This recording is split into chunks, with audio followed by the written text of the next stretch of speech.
It's time to get rid of this colour. Just too many colours, I don't like it. I'm just going to make it all silver, which is pretty much strip the anodize. So I've got the caustic soda, 2 tablespoons a litre. So yeah, so we'll do that. See how it goes.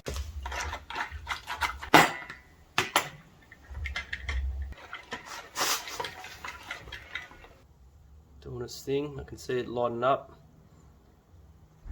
Hopefully all the colour comes off. Sometimes a bit of colour stays on it.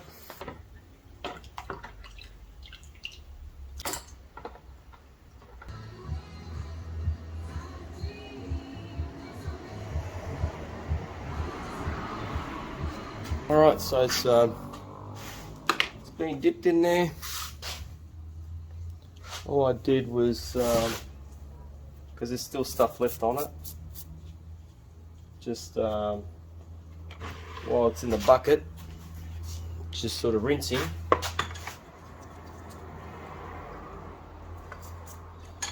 Any bits that are left over, just brush it off in the water. Brush it off in the water, which is clean water. Get a clean rag.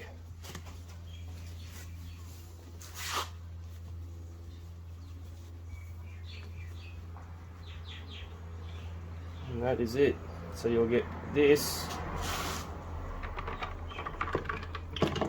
from this with a bit of a clean with a brush.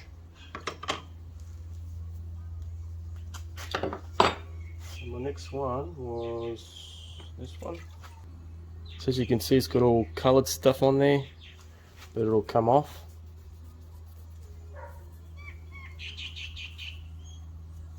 So you just need to brush it off. And it comes out like that. I'm not going to worry about too much in there because you don't see it, but yeah.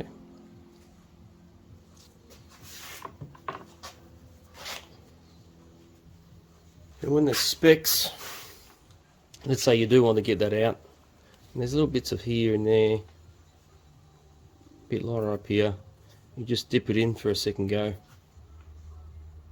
I left it in there too long.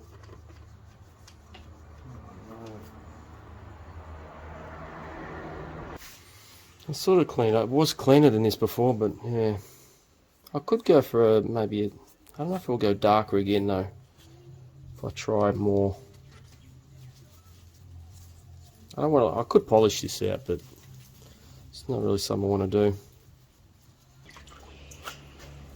And some just come out shinier than others. That was not bad, eh? This came out good. You'll get your stubborn spots as well. There's a real dark piece there. Can't get it. Now, like the other one, I could risk it and then it'll go all funny like the other one. So for a little speck like that, I'm fine with it. For this one and this one, I might mix up a new batch of caustic soda and see if it makes a difference.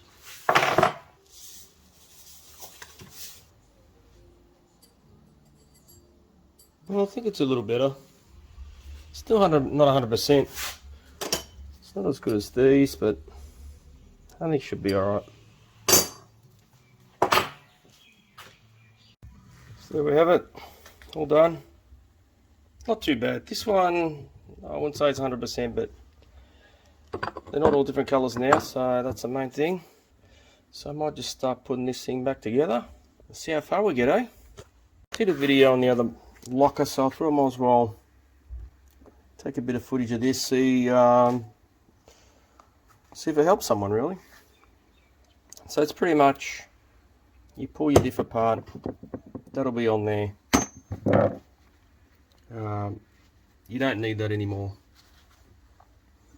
With the monster locker, it'll give you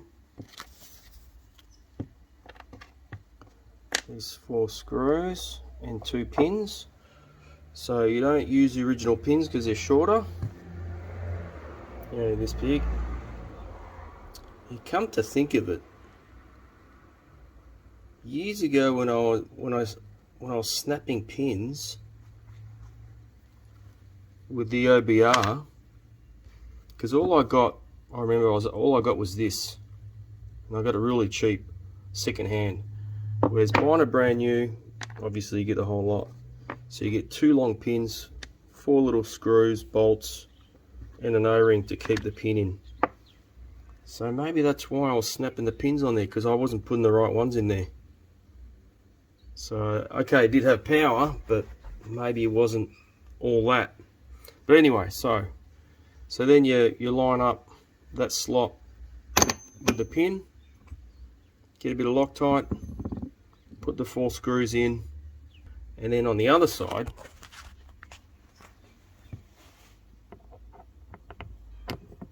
you put that through like that, put the pin in that hole, and then you put this O-ring through there. So I might put the O-ring, oh, you can put it over there anyway. So yeah, so it's pretty simple. So I'm just gonna screw it down and get back.